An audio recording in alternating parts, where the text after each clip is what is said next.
Welcome everybody. It's my pleasure to see you again and to begin our second webinar of our fifth series of webinar with our own experts from the Hebrew University. Today we have the honor of hosting Professor NADAV Katz and Professor RONIT Calderon-Margalit. Professor Calderon-Margalit is an epidemiologist and a public health physician at the Braun School of Public Health. She is the director of the Israeli National Program for Quality Indicators in the Community Healthcare and the director of the International Master of Public Health Program at the Hebrew University. Professor Katz is the director of the Hebrew University's Quantum Information Science Center at the Racah Institute of Physics. They will lecture on simulating and monitoring COVID-19, physics, medicine, and epidemiology working together. Professor Katz and Professor Calderon-Margalit are also advisors of the National Security Council for monitoring COVID-19. Following their lecture, you're welcome to ask questions by raising your digital hand. Tomorrow, you will receive the recording of the webinar by mail, and the next webinar of this series will be on Thursday at the same time. Hope to see you there too. Thank you, everybody, and the floor is yours.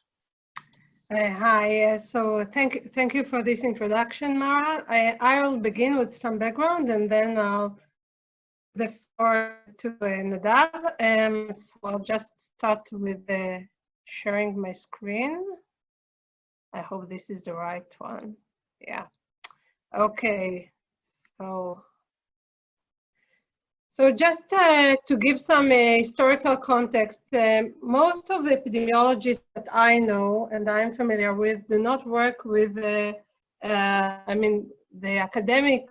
academicians do not work with infectious diseases. Most of us try to find risk factors or etiologies for chronic diseases.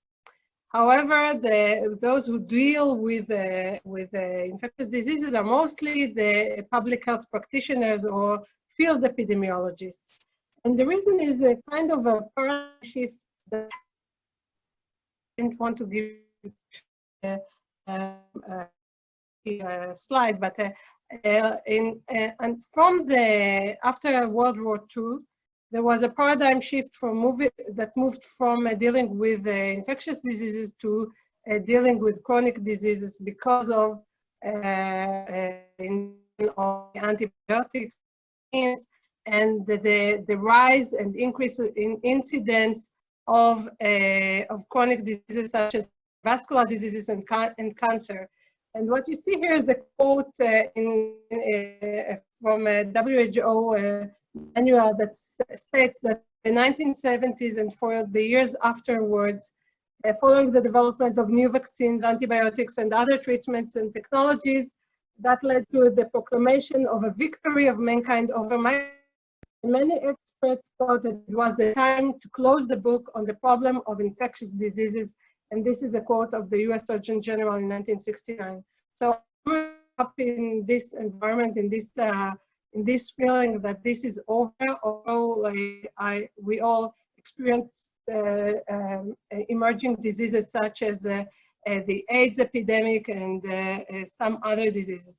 In the last decades, we see the emergence of new diseases, of new pandemics, and there is a fear that we'll see more and more pandemics for many reasons that, if you want, we can discuss later. Because of the view that we are going to experience pandemics, there are manuals, there were manuals prepared to try and cope with these expected pandemics. And the first manual was in 2007. It was in many countries after the leadership of the WHO. There were manuals for dealing how to contain, mitigate, and suppress a pandemic, and that came because of the fear that the avian flu will change to be a pandemic among humans. That fortunately did not happen. However, in 2009 we had the swine flu pandemic. So just to talk a little bit about strategies, how to cope with emerging diseases. So first of all, you could have containment. And containment means you halt the epidemic in its beginning. So you see an outbreak of a new disease, and what you do, if you can, you track the people with the disease and trace their contacts, and then you try to isolate them and quarantine, and then you stop the spread of disease. And maybe the only country that we can safely say that had yielded containment of the disease is Taiwan, where you see almost no cases of COVID-19. On the other direction, and we'll talk about it a little bit later, is the suppression. So suppression is when you already have a full-blown epidemic, but you manage with using very strict measures, very harsh measures, to stop the disease after the outbreak. And I think let's say the flagship of the suppression would be China. And most countries are really somewhere in the middle. We are trying to do mitigation. We're trying to slow the spread of the disease, to flatten the curve. We flatten the curve for two reasons. To try and avoid the overwhelm and not reach a collapse of our health systems. And then also to gain some time until we have either medications such as antimicrobials or vaccines. So that's how we are trying to get some time and maybe less casualties from the disease. So some basic terms that I guess that you all know about them, but so we'll hear a little bit again. First of all, this basic reproductive number, the R0. R0 is the number of patients or number of infected individuals that one case will infect if there is no constraints on the effect. So if there are no measures or no social or no intervention at all, what would be the number of infections that would be gained from one case?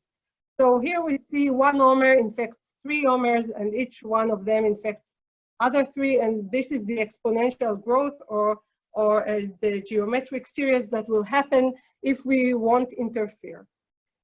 If this is going on forever, at the end we'll see that many of the population will be infected. And assuming that all infected persons get some kind of immunity, we'll get what we call herd immunity. So herd immunity is the indirect protection of an uninfected person from a contagious infection that happens when the population around him is immune, either through the vaccination or the fact that they were infected. So most of the herd immunity that we see around us is through the vaccination. We have our routine for vaccination for measles, for mumps, for many other diseases. And this vaccination get us herd immunity such that even people without vaccination who are not vaccinated will not get the disease because the people around them are immune to the disease, so they don't spread the disease, and therefore they are protected. The association between herd immunity is approximately herd immunity equals 1 minus 1 over R0. So if the R0 is 3, then you will get herd immunity when about 2/3 of the population got the disease or got vaccinated. As an intuitive measure, we know that if R0 is more than 1, the disease spreads. If R0 is less than 1, the disease will stop. And here what we see is what happened in China. So we know where the COVID-19 started. And we see that we know that the first case was reported in December 31st. So in the beginning, there were no measures taken. So what we see here is in these different colors, in the different columns, are the measures taken to contain the disease or to stop or to suppress the disease actually.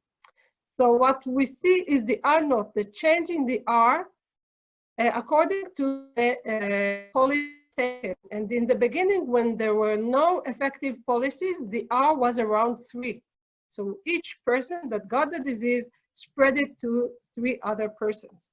Once they started with city lockdown, traffic suspension, home quarantine, and then later on continued with the centralized quarantine treatment and improved medical resources, the effective R, fell down, and it fell below 1, and then the disease was suppressed, and we don't see any more cases of COVID-19 in China, which is really impressive. However, China could allow itself with its regime to take measures that we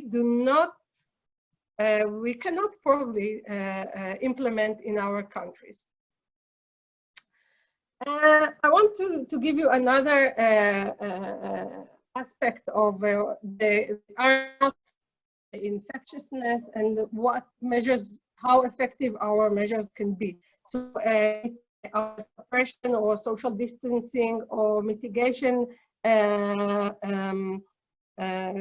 strategies include usually, wearing masks, keeping distance from people, not gathering together, not using public transportation, working from home, not opening all education, all schools, and so on. And the question is, doing isolation and quarantine, how effective it is.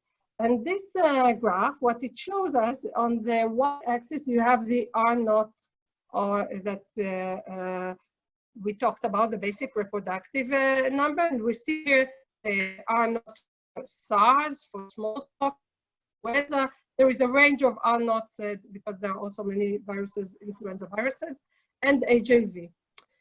And the x-axis shows us what proportion of the infections could occur prior to having symptoms, meaning in a pre-symptomatic or asymptomatic, or what we call also incubation period.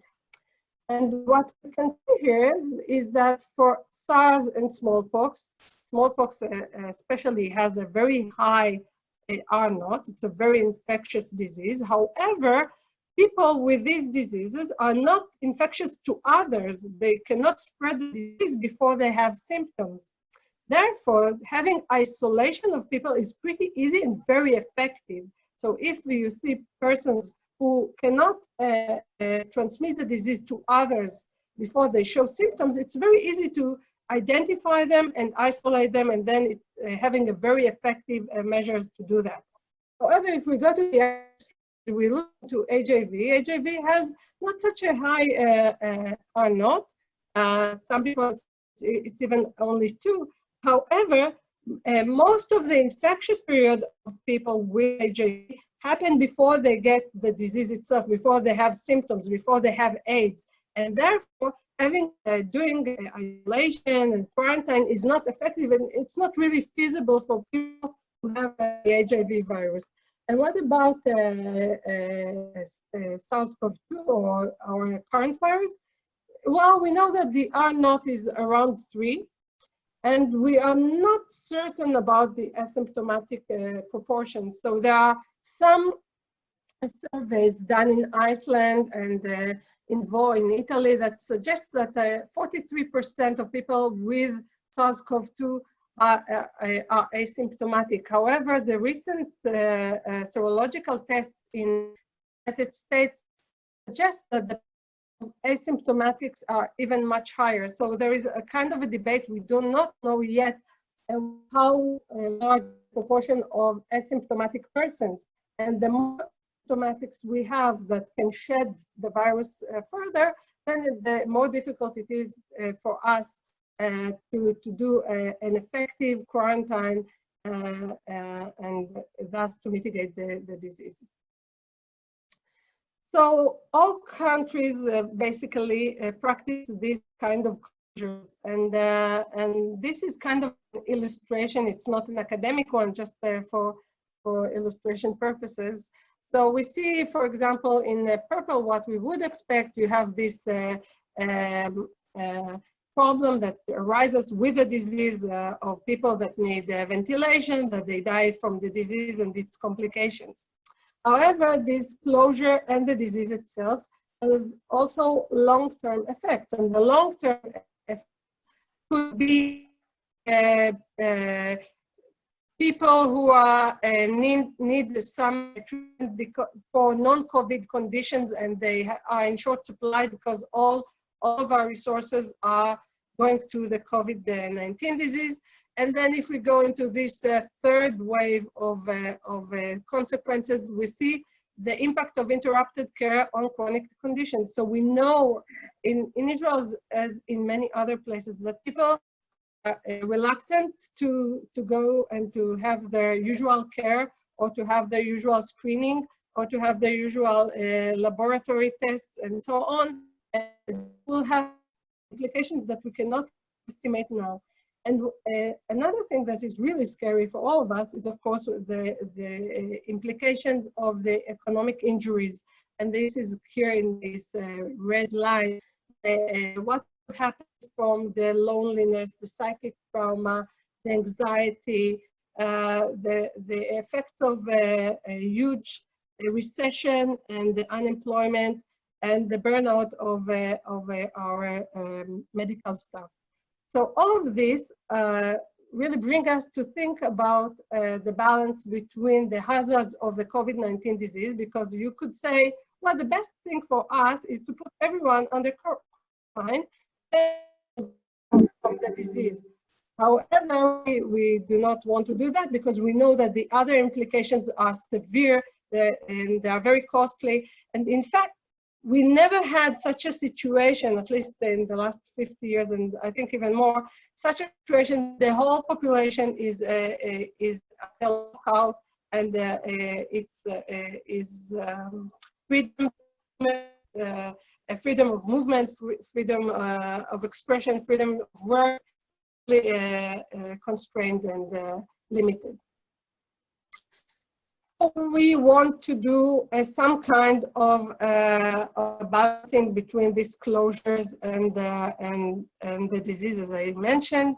And the question is, first of all, which parameter do we want to follow? Do we follow the daily new cases? So this is from the Worldometer. I guess that most of you are familiar with the Worldometer. They have these very fancy counts for every country, and this is the data for Israel. Israel has currently around 15,000 cases, confirmed cases of COVID-19.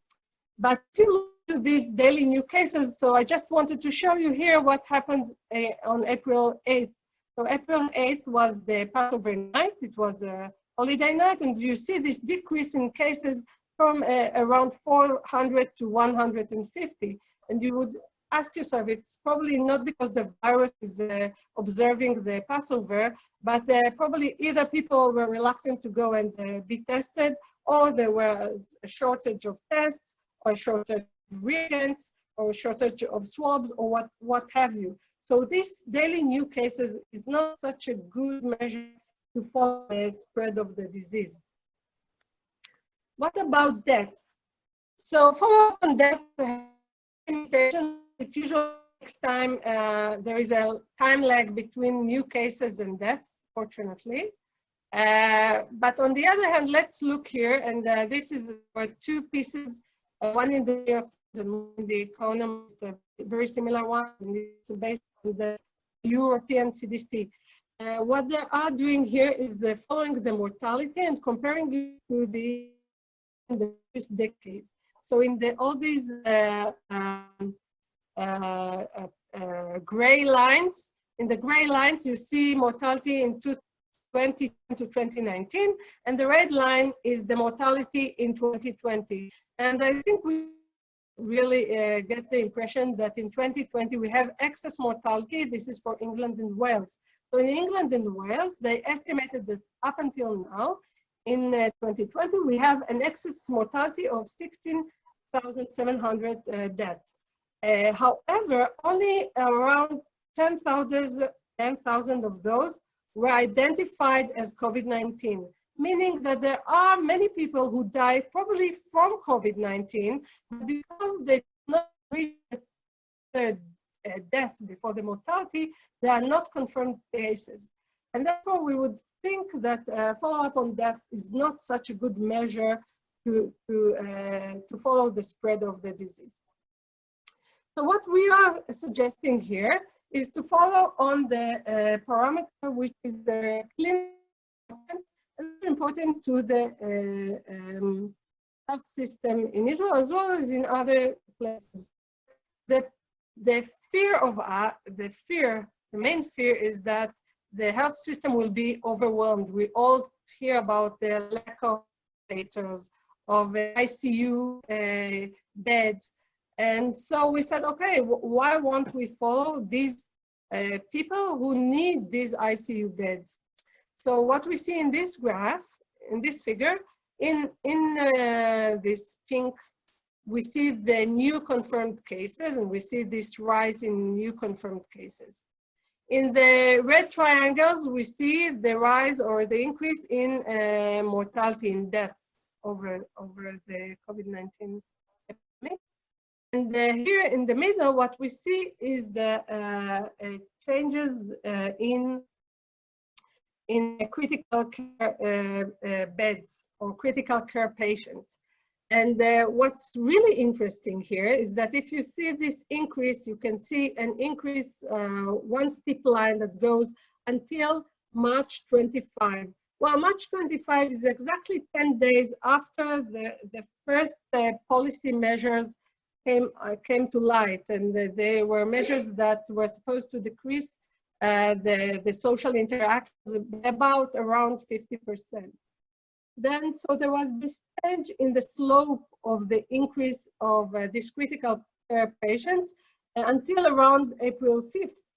And April 5th is about 10 days after there were even more severe restrictions on the interactions of people, on their work, and so on. And then around in April 8th, throughout the Passover, we had almost a total lockdown of the population, almost severe, almost stricter, even less traffic. People really barely went out. And indeed, what we see here, and I'll show you next, it's even more prominent here. We see this decrease that we see now 10 days, starting 10 days after the Passover night, a decrease in the occupation of critical care unit beds. So our suggestion to everybody is to follow this really clinically important and not dependent on the volume of tests measure, and that is the number of beds, of ICU beds that are occupied by COVID-19 patients.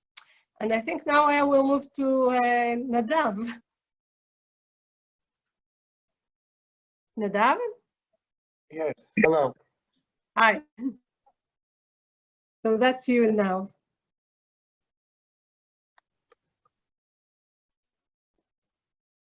Okay. So can everyone hear me? So welcome and thank you for coming. And I want to say a special thank you to RONIT and our other members of the team, especially the other physicists and students who are doing all the work. Their names are up here. And really it is a unique effort of the Hebrew University to work together in having this special team and strength that we can communicate and share knowledge has really made this team especially effective. Before I continue, I want to say a word in memoriam of all the people who are in straits and all the people who have passed away, especially in the States, but in Europe and all around the world, where this great hardship is and this pandemic is really rocking the foundations of our society. And I want to say that we really see how the world needs to join forces and unify its knowledge in order to make progress on combating this, this horrible situation. Now, it's a very confusing time. Nadav, Yes. can you open your camera? Sure. Okay, thank you. Here. So it's a very confusing time, and here on the panel on the right, you can see all these measurements, and it's quite confusing what to measure and how to measure. And RONIT gave us a very quick and beautiful overview of epidemiology, leading to our understanding that it's very easy to get sidetracked by so much data, and to see that there are some aspects which are universal and some aspects which are very, very particular to regions, countries, cities, people, and trying to understand the COVID-19 in order to mitigate it is really a challenge. And one thing that we're encountering here in Israel is that it's really hard as experts to say something that isn't immediately second guessed. One of the contributions that our team is especially proud of, and that we convinced, and we're part of other groups that convinced government to do a very harsh and fast lockdown in Israel, which turned out to be the critical slowing down at the point here where I show here. At the point here where I show there is a transition, as RONIT showed, where we were able to stop the exponential growth before it became so harsh. Altogether, maybe our friends from abroad should be aware that altogether at this time, Israel has 200 fatalities from COVID-19, which is, every person, of course, is a tragedy, but on the scale of the predicted even tens of thousands, with this horrible red line escalating here, where Israel is doing much better than other places. Now, in order to model these systems, we want to think about a very universal dynamic. We talk about susceptibles. These are people or populations which are prone to infection, and they are infected with a certain rate, as depicted here in this diagram. They get infected, and then with a certain rate and a certain probability, they recover. So this is a very naive model, and its dynamics is when the model is solved on a computer, gives you these typical curves. A very rapid exponential rise in infected population, and then it slowly decreases and people recover. Now, it should, of course, this model doesn't contain fatalities, but of course there's also a potential arrow coming out of the infectious population leading to fatality with a certain probability. Now, of course, the reality is much richer, but before I go to the precise model we're using, I want to mention why physicists are helping and jumping into this boiling pot of virology. Because in nonlinear physics and in science in general, we find these sort of models appearing quite universally. So the analogy which immediately comes to mind is that of a wildfire, and as shown here in the image below, and the virus spread is very similar in its dynamics. Of course, there are different subtle details involved, but the overall dynamics is that of a wildfire. And everyone knows that if you don't put out a fire properly, it could burst into flame in a particular hotspot if you're not careful. And that is indeed what we're talking about also with the virus spread. Now, in more less dramatic, but to us no less exciting situations, we talk about chemical reactions. And my personal contribution some 20 odd years ago as an undergraduate student was to discover that these sort of equations also govern the formation of stars and molecular objects in hydrogen formation as part of the dynamics of new stars appearing in interstellar clouds. But going beyond, there's a whole field of econophysics and the spread of ideas and genetics and evolution, which all have similar equations of the spread and growth, and then ultimate relaxation of these processes either in time or in space. And the equations are similar. But as we all know, God or the devil is in the details.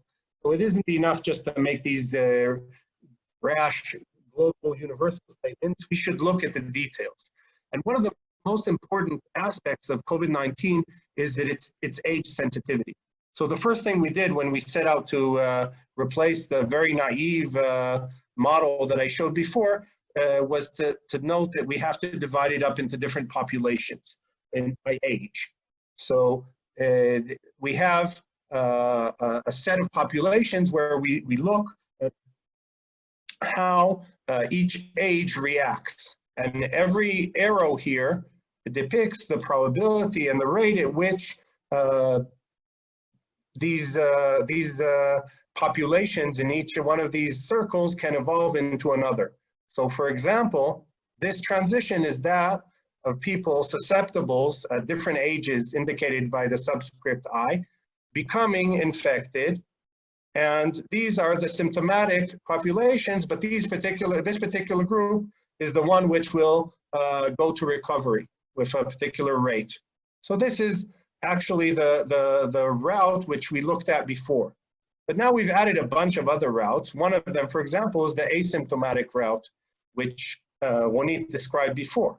And here we're saying that at least half of the people are asymptomatic and are not even detected, and they go directly to recovery without us knowing about them. However, in the model, they're still counted as infectious.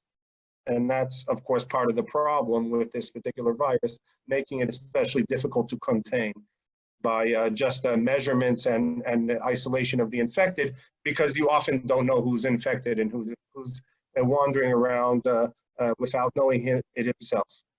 Now, of course, this model allows us to go much deeper and then work up down into the hospitalization and then the critical patients and then, of course, fatalities.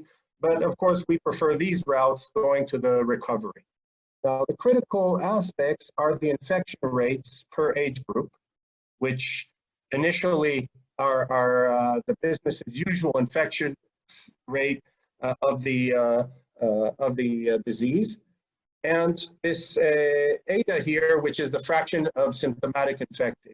And that can be, as we said, a relatively small number where actually most of the people are asymptomatic.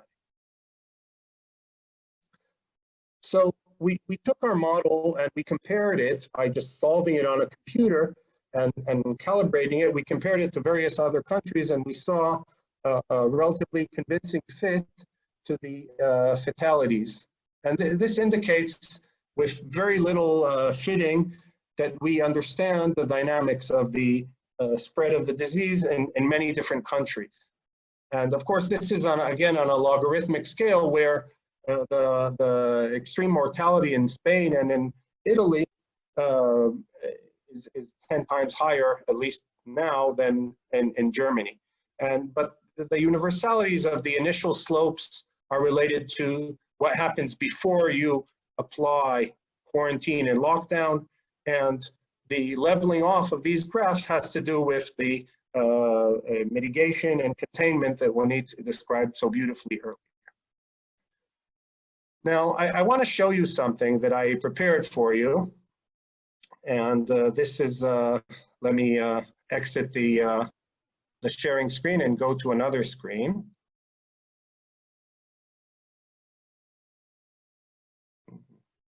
Where am I?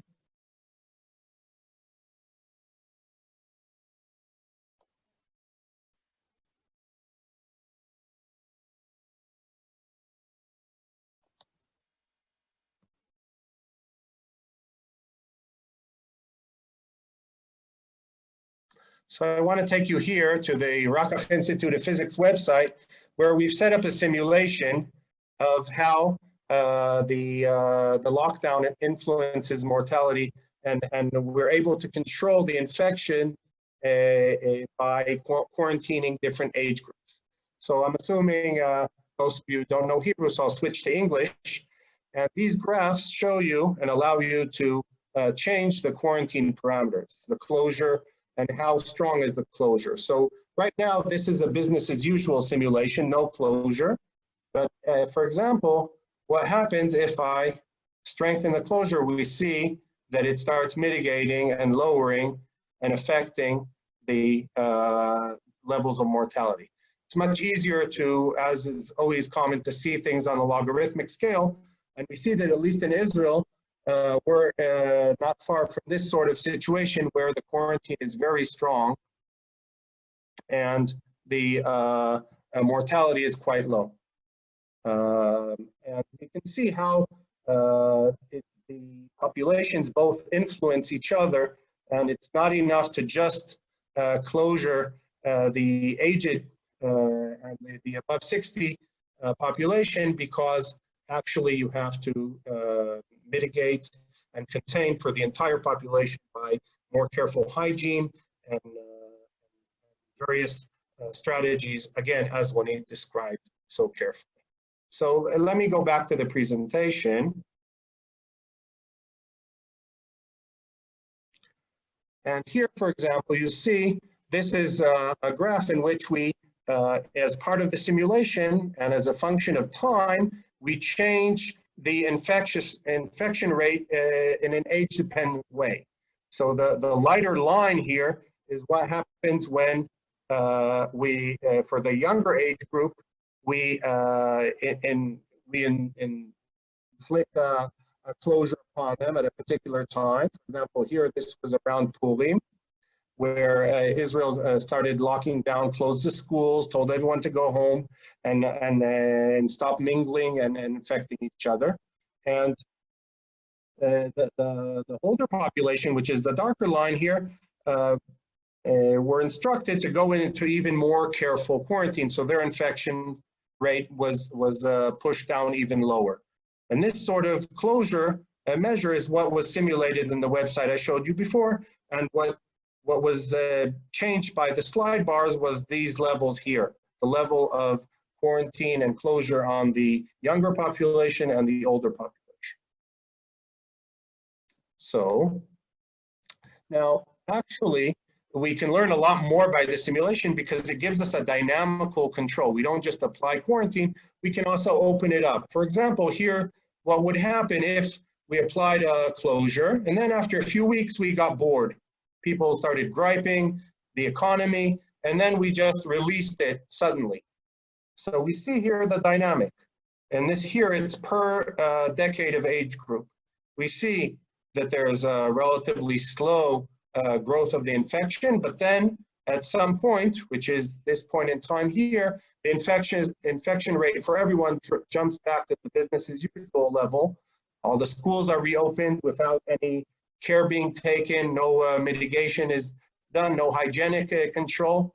And immediately we see that the fire bursts back into flame and the critical levels are exceeded, and we see death, and not just of the oldest decades, but also of younger people tragically passing away. And when we take the total, here we see that something which is also mentioned by RONIT, we exceed the national capacity of ICU and ventilation units to support the most critically ill. And at that point, the mortality goes even higher because, of course, treatment is degraded by that excess. So, approaching the end, I want to remind you of the measure that RONIT described. She explained very clearly that just looking at the detected infections is a very biased and difficult to calibrate measure. And of course, it's indicative and it's important to measure and detect infected patients, but actually the most reliable measure is to look at the severe and critically ill patients requiring ventilation and respiration assistance. And this measure really tells us how well we did 10 days ago. So, or depending on what we do now, it will influence in 10 days into the future.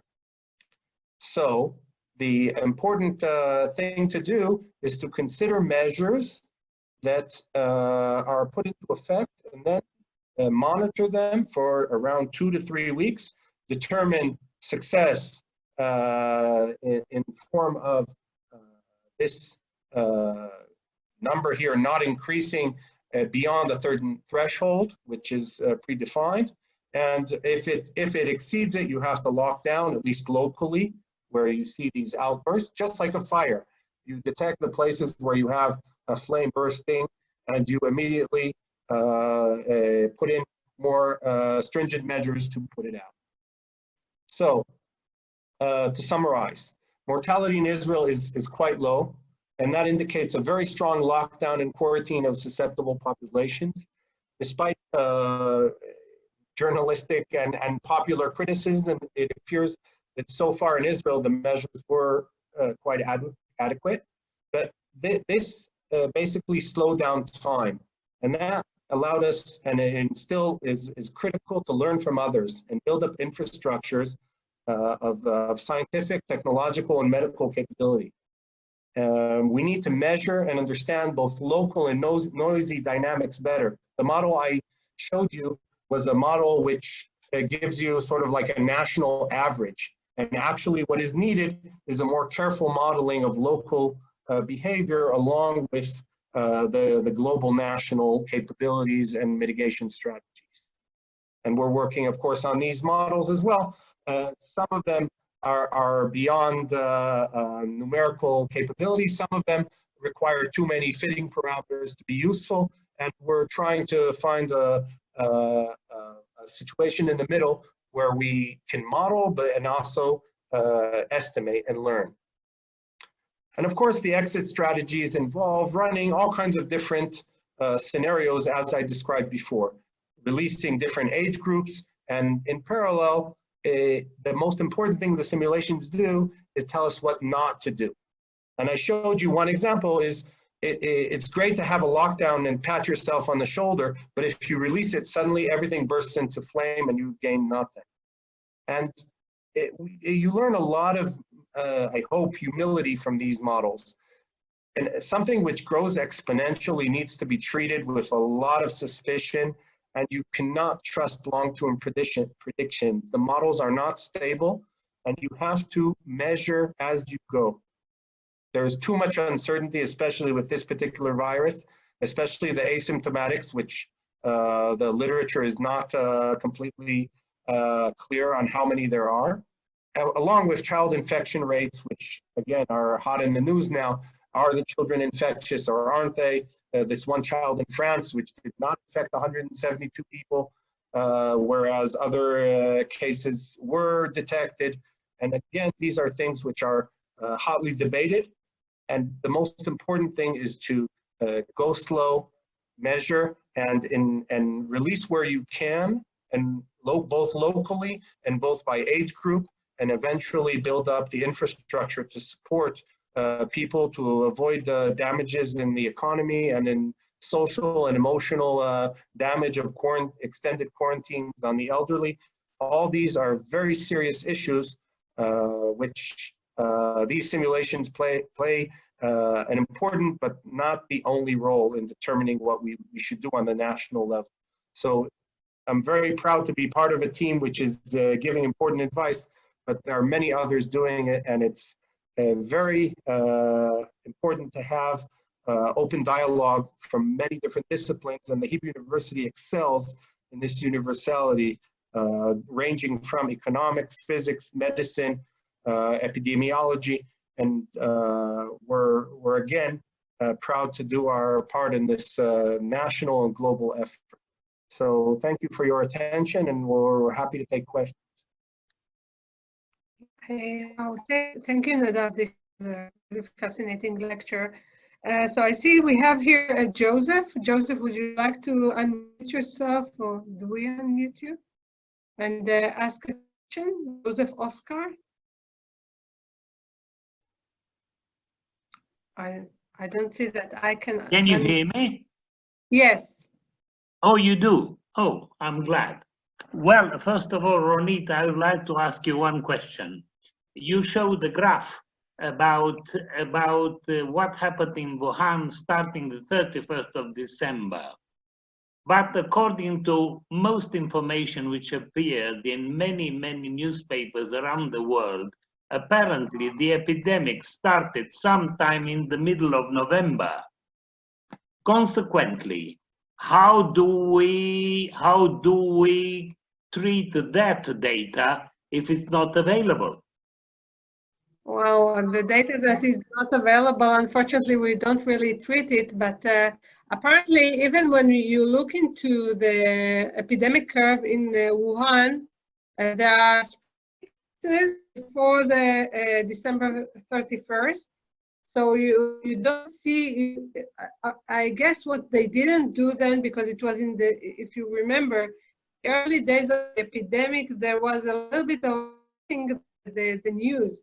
So I guess that we don't have any epidemiological research, I mean, or questionnaire or contact tracing. They did not publish it. So we know more after January, when it was kind of a full-blown epidemic.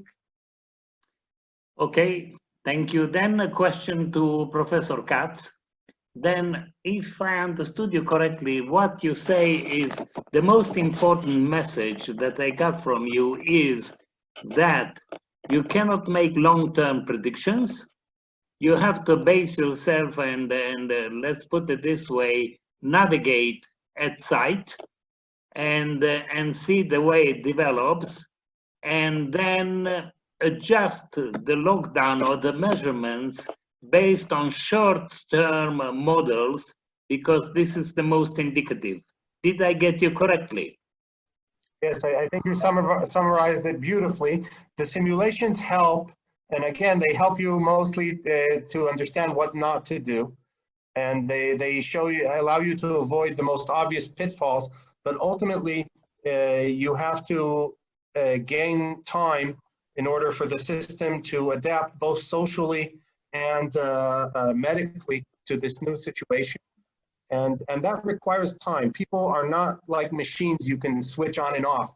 If you tell them to go into quarantine, we have from the simulations, the gradual lockdown took more than a week, because people just didn't understand they need to use the gloves and put on the masks. And it just, even though they were told, it just didn't click or follow through fast enough. But we see that the actual release is much faster. And this is a psychological dynamic we see in the simulation. So you have to be extra careful. You should not release immediately, and the simulation supports that. It gives us an indication of what makes sense. But ultimately, we need to be very humble about these simulations because they have a lot of assumptions in them. We cannot trust them 2, 3, 4 months into the future.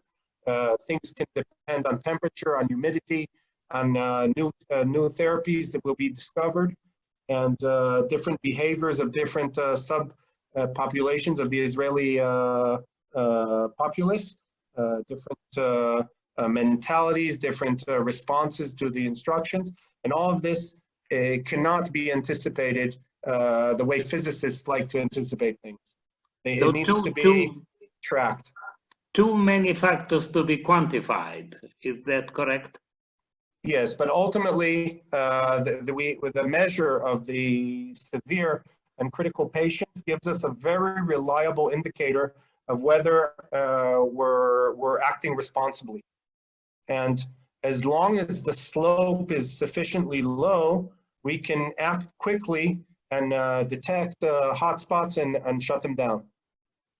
So far, it's been working. Israel, for example, has been releasing most of the country very gradually this week, but a few cities are under more severe lockdown because they had a large increase in cases coming from there, and that's the way to go, to detect these locally and apply aggressive measures to snuff it out.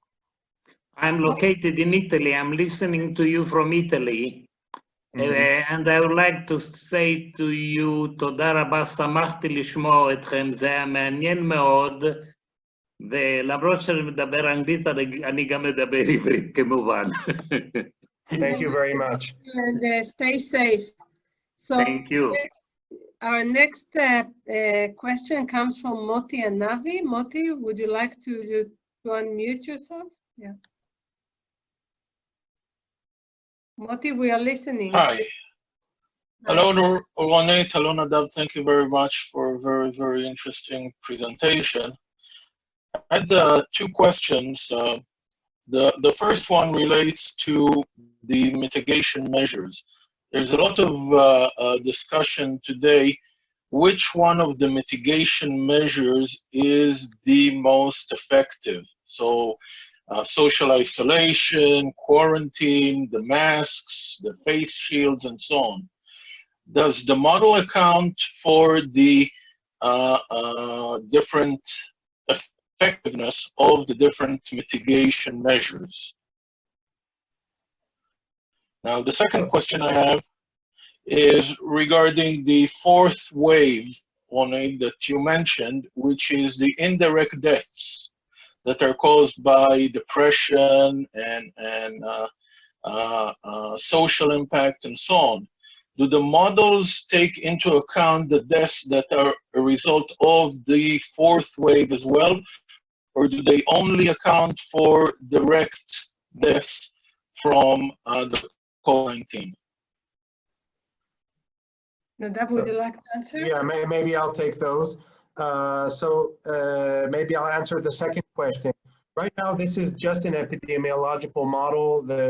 It does not account for sociological and economic influences. These are, of course, are very, very important. And there's as I mentioned before, we're just part of the advisory force, which is being addressed by the National Security Council, which is managing this whole crisis in Israel. And there's also teams working on the economic side. The Ministry of Finance has its experts, and altogether we're trying to reach a consensus. We've been asked to look more carefully at what is going on from the epidemiological side of it, and that's the expertise we've built up with this model.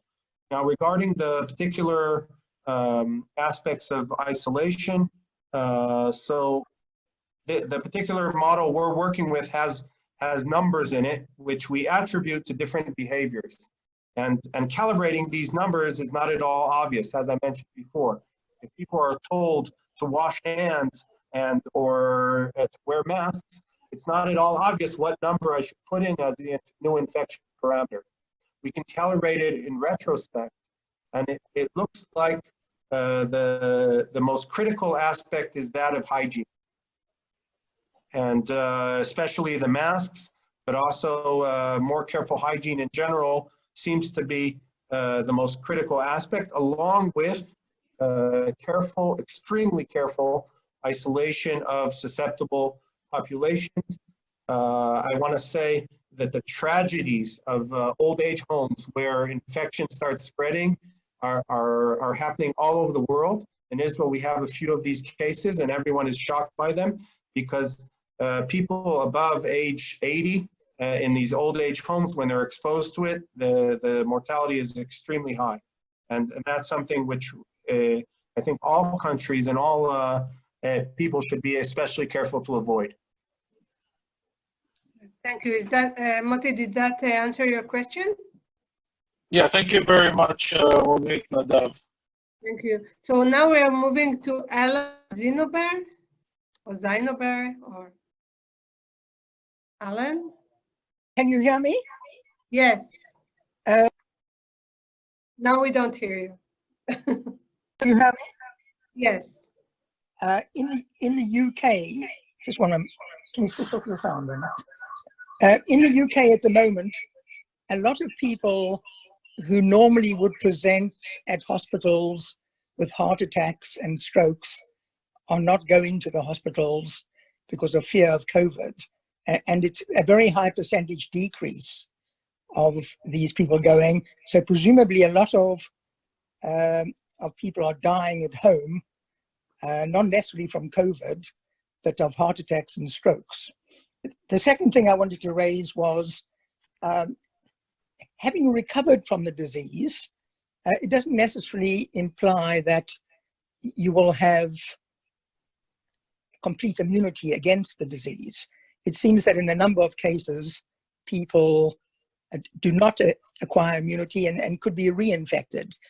Wouldn't that make a dramatic change to the excellent models, age-related, that have been shown? Yes, so first, for your first comment, that's a thing. I think that in almost everywhere, we see that people refrain from going to hospitals, either for emergency care or for even for the routine care. It's important to keep their safety and health. And for sure, we'll have some kind of, that may be the second or third wave that I've told there. So yes, that's for sure that people, perhaps because they refrain from going when they have mild symptoms, some of the people die on their way or when they arrive to the hospital because they waited too much with their heart attack or with the cerebral CVAs and so on. So that's certainly, I think, we should worry about. And your second question? It's about after you recover from the disease. Yes. You won't necessarily have immunity.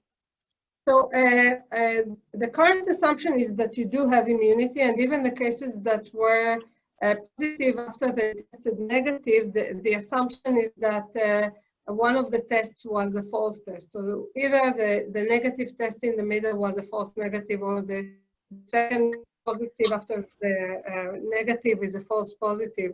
So the current concept is that people do get immunity. We don't know for how long this immunity will suffice. So whether this immunity will be lifelong immunity or whether it's only for 1 year. But if we don't, all these models assume that people who got the disease are immune to the disease. But time will tell. It's a new virus. We don't really know.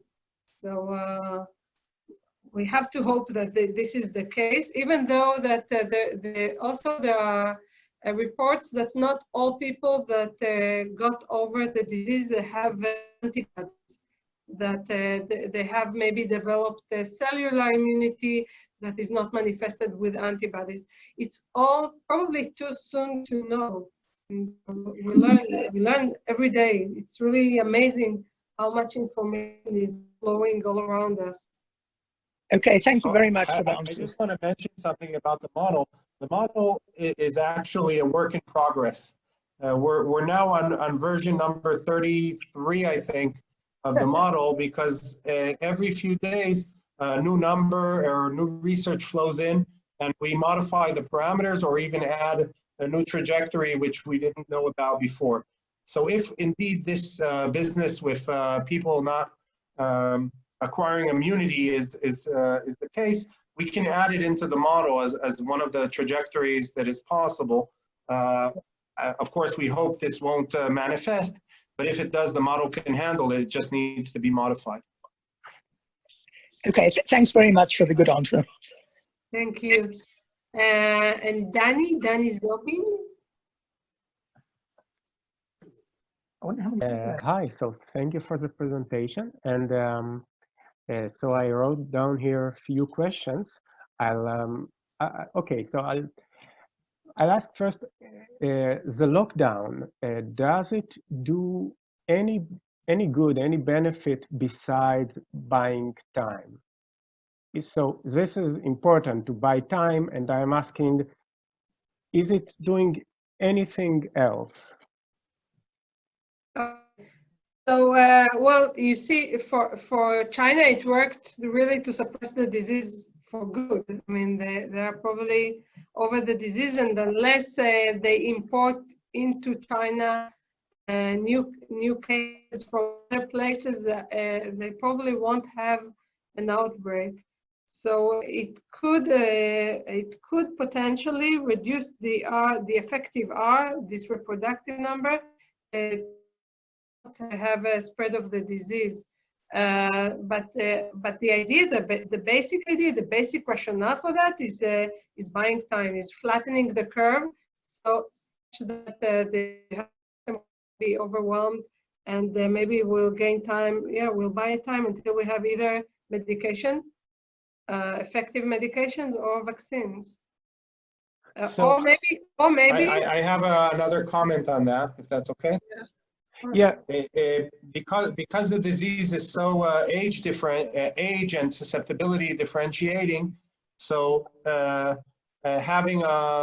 building up a lockdown infrastructure which allows susceptible populations, especially the elderly, to be quarantined while supported with a whole infrastructure of volunteers and social and support, is something that takes a few weeks to build up. So having a quarantine, you can't just announce all the old people go into your home and all the young people go out and play and everything will be okay.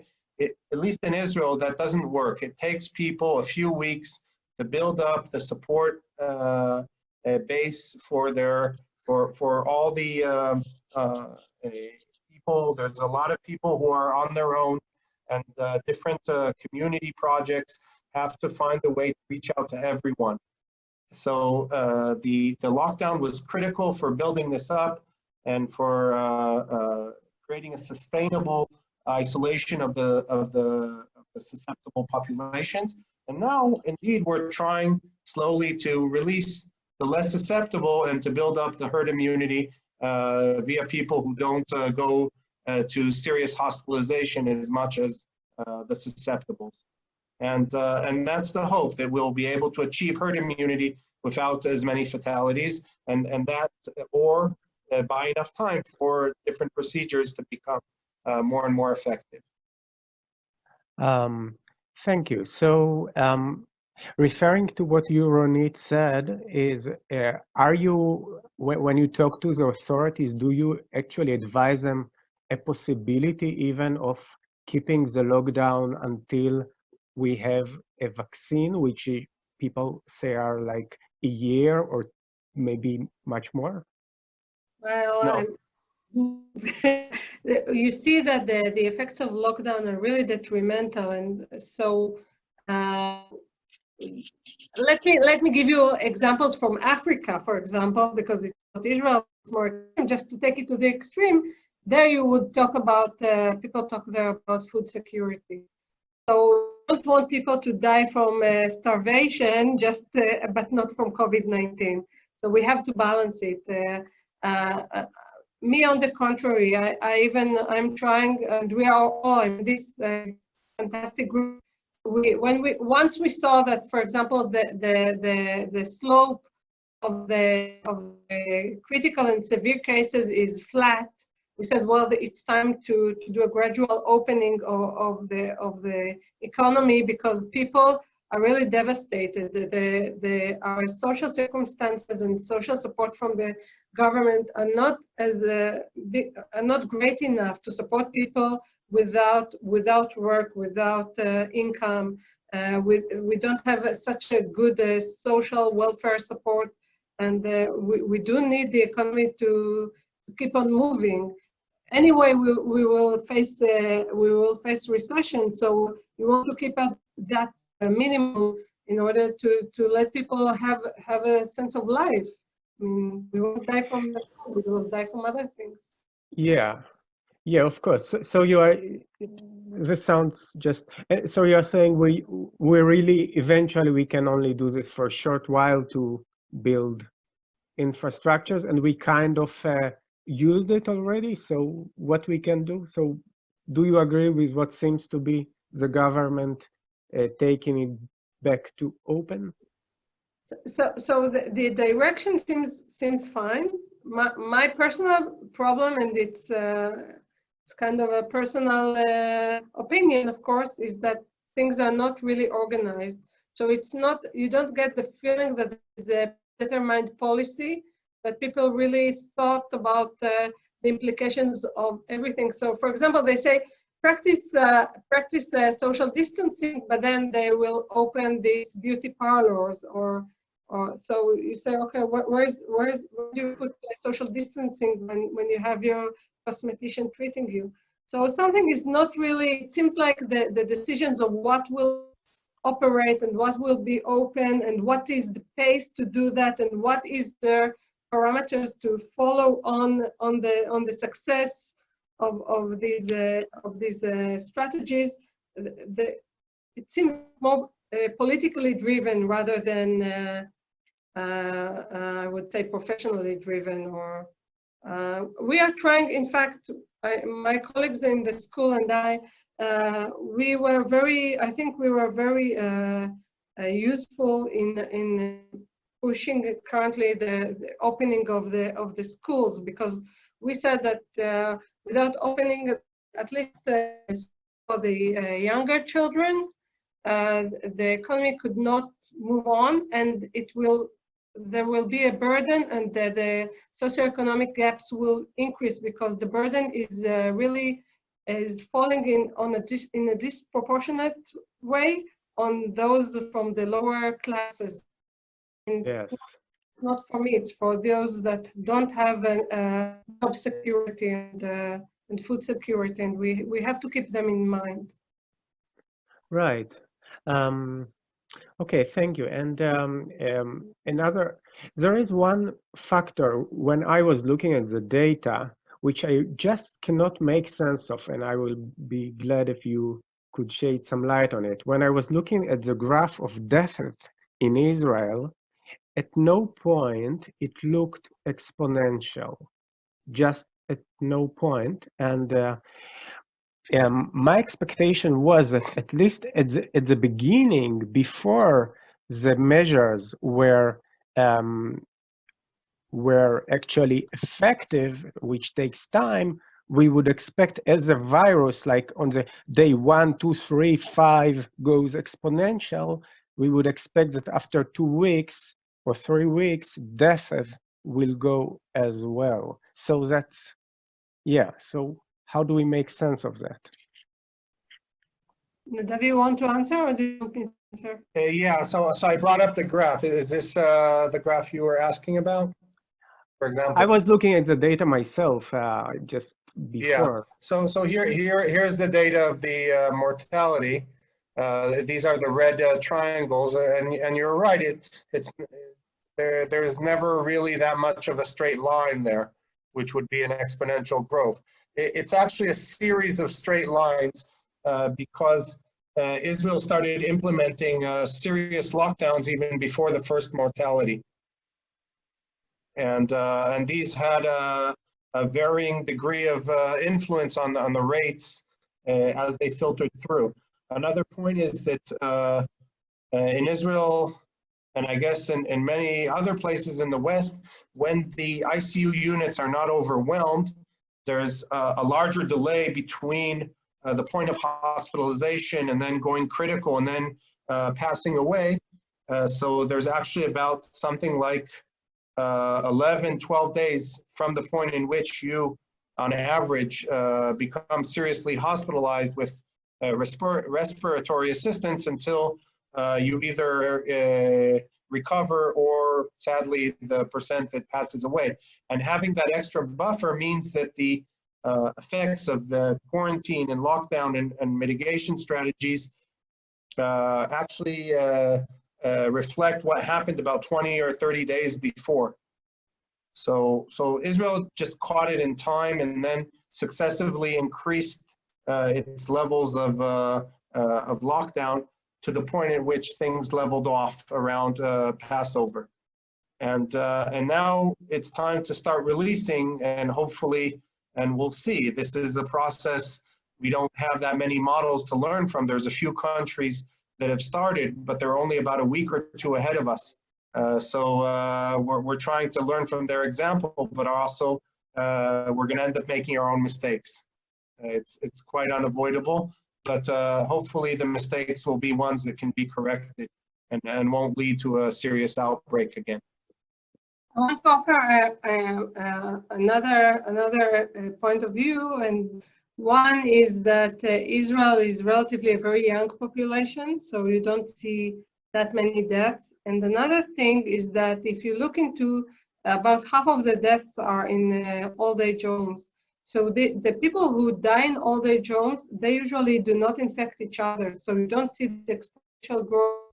There is usually one source that infects all the people who are there. I mean, they have one common source. Let's say one treats. So it's the people who treat them, and they don't infect further. So maybe it's also a way to look into the mortality not growing exponentially. Not sure that it's true, but kind of a thought. Right.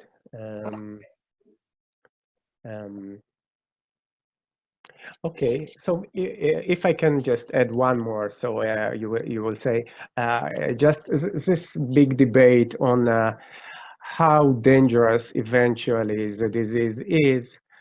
So there was this Stanford study which was criticized, and the last week there was the data from New York, which seemed like around 1%. So just want to have your IFR, one of 100 people which are infected will eventually die. That's what seemed from the numbers of how much people are currently infected in New York, which was not that much. It was like 20%, and it's already 50. Yeah, like. So the numbers of it, that's what I took from the numbers there, and I'm just asking, do you have an opinion on this debate? So this is not the most fatal disease mankind knew.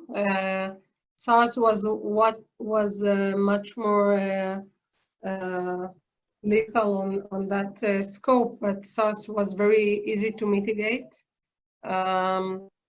It's apparently, it kills more than seasonal influenza and pandemic influenza. So it depends. I mean, I think that being in New York is probably, and also in the North Italy, probably very devastating. Yeah. It is a scary situation. But I think that usually for people who are relatively young and healthy and don't have comorbidities, in most cases, it's not a severe disease, just new, and there are so many uncertainties and reports that are kind of contradicting that we still have much more to learn about it. So we'll wait and see. Right.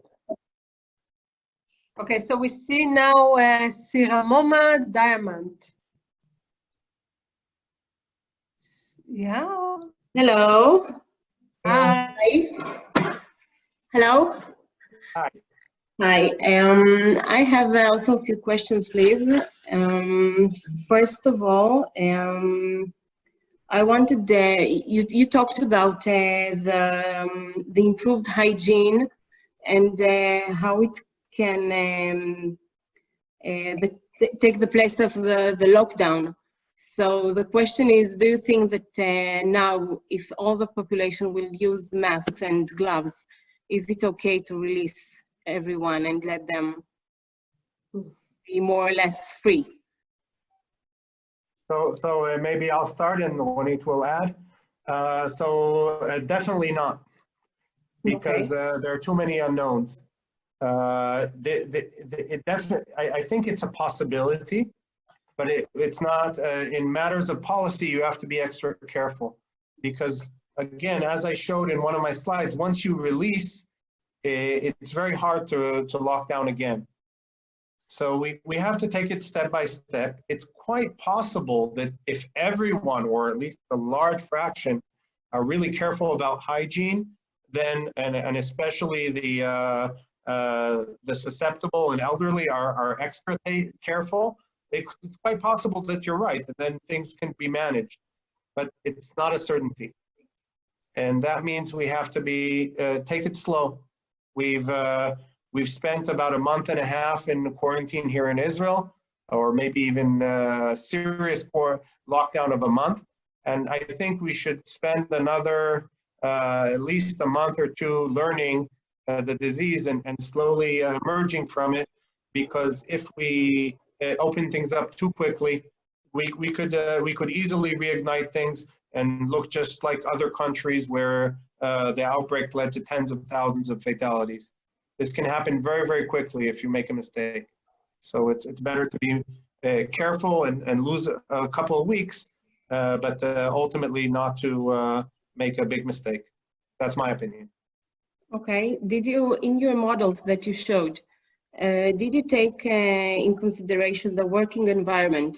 Because there are some places that are more likely to be contaminations than others. Like, for example, someone who works in high tech is less likely to be infected than a dentist or some other doctor that works with a lot of, very closely with patients and with aerosol. Yes. So in general, as I mentioned before, the model contains numbers, and calibrating a behavior into numbers and environments into numbers. What are the infection rates of different environments and different hygienic practices is really uncharted territory for this disease. We're trying to build up this database by looking at different cases and looking at different infection rates in different environments. So to a certain extent, the answer is right now, no. We're taking an average sort of broad perspective of the infection rate. But ultimately, in order to decide, as RONIT mentioned, whether we should allow a particular industry to open up faster than others, a careful and more professional attitude needs to be taken per aspect of different industries in Israel or in the world. So this is something we're trying to influence, but ultimately there are a lot of factors going into that equation, and the decision is made by policymakers, and they have many people pulling in different directions. So I don't envy them. It's not an easy situation to make these decisions, but ultimately we have a measure that can tell us if we made a mistake. So we do something, we wait 2-3 weeks, we see what happens, and we can see who's getting hospitalized. We can ask them and do an epidemiological. The numbers are still small enough that with the new cases, we can start looking at where they came from and try to discover infection channels and close down locations or industries which are not safe enough. That's my opinion, and I think it's more or less where we're going, and I hope it'll continue that way. But after you are going to release, let's say, people going to the dentist, and then you see that this is very contagious and this is very, it will increase the rate very much. So it will be a close down again on of that particular aspect. Of that particular aspect. Don't you think it will raise a huge distrust in the people? I think distrust comes from a lack of transparency. So my feeling is that people want to be safe, and people will act responsibly if they know what is the basis for decisions and what is the strategy taken. My feeling, and again, it's not a based feeling, but my feeling is that the current situation, where it seems that there is a government meeting and then in the morning you hear that one of the ministers said that he is really into hairdressing, so now we have hairdressers. So that's not a professional way to decide, and it doesn't increase the trust in the government and its decisions. So my feeling is that this the management of this epidemic needs some transparency and more highly trusted people to be the spokespersons for the policy.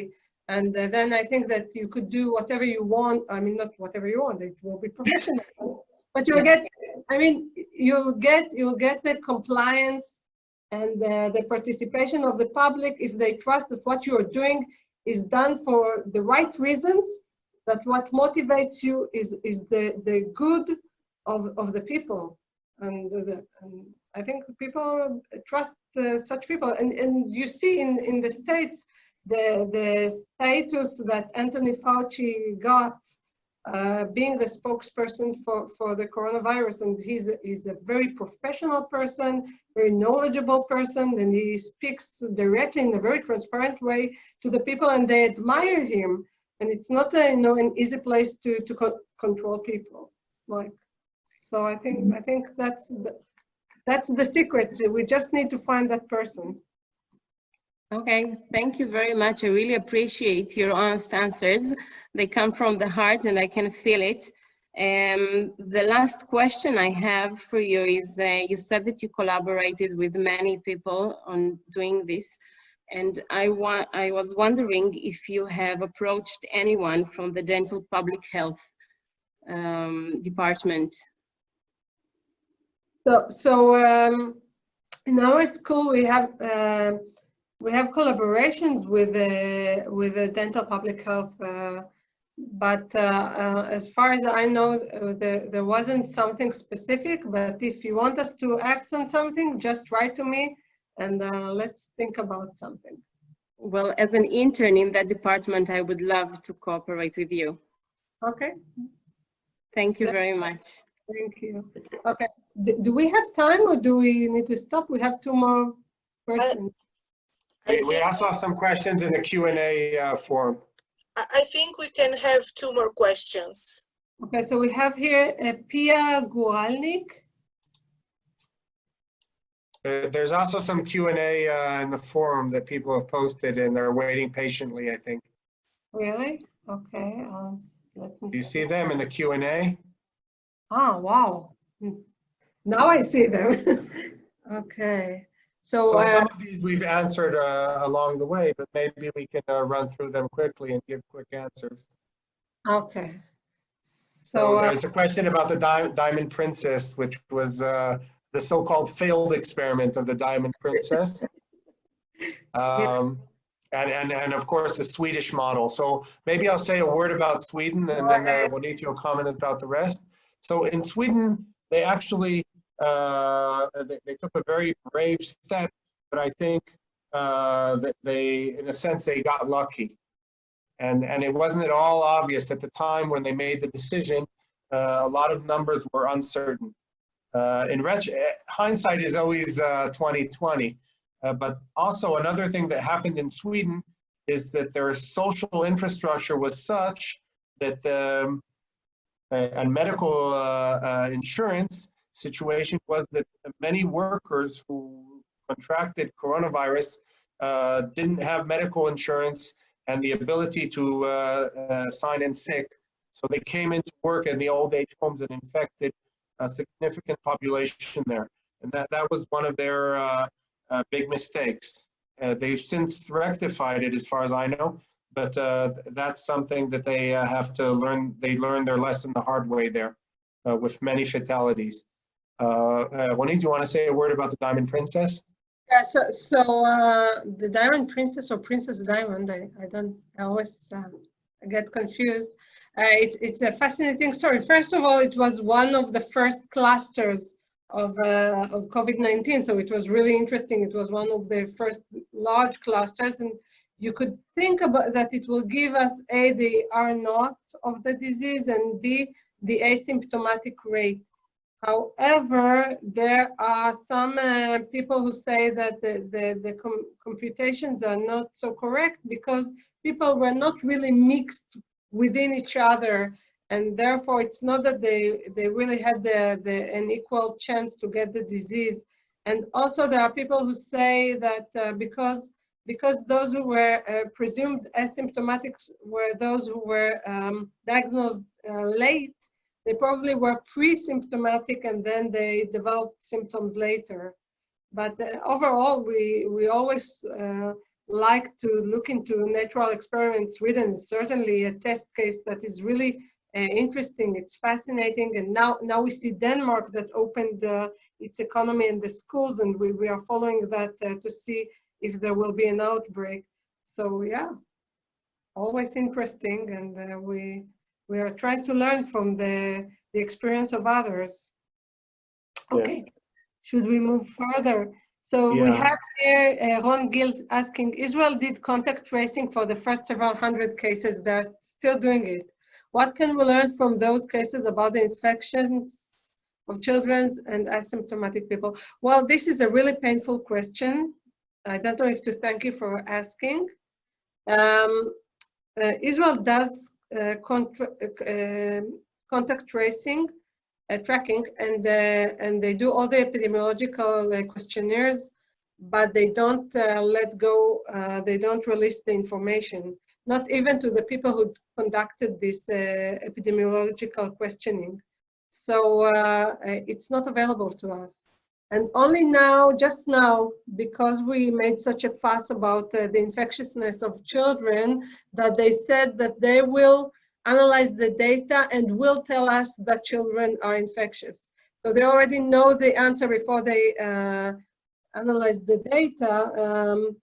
Initially, they promised us that we will be, we could participate in that data analysis, but the situation currently, it seems that they are going to do it by themselves, and I hope they'll do it correctly. I don't know. We'll see. They said that they'll have results by Thursday because on Thursdays there is the discussion about the reopening of schools. So that was a painful one. Let's go. RONIT, I think we have time for one more question, and then. Okay. Yeah, so this question was already answered. Yeah, and we have the last one, Dvora Feder. No, I think she didn't ask. Yeah. Okay, NADAV, this is for you. Have you done any modeling assuming one significantly increased testing of everyone and or using early detection of impacted lung using O2 exchange measures or other markers? Okay, so question number 2, I'm going to forward it to our Dr. Racah Paz, who is a member of our team, and I'll find out and I'll get back to you. So in general, I'd say there are attempts to try and catch this earlier, but there are many false positives and false negatives in all the known tests. They're not very reliable up until now. There are some promising indications, and it's one of the reasons that the lockdown was so important, because these new tests had to be developed. And of course, if we had a reliable test and we could give people a bill of health or a bill of immunity, and that obviously will go a long way to mitigating and containing.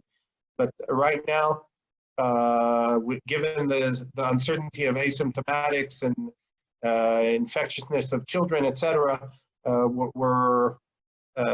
we just don't have it. So we've modeled these situations, but we don't have the tests at hand in a way which is reliable.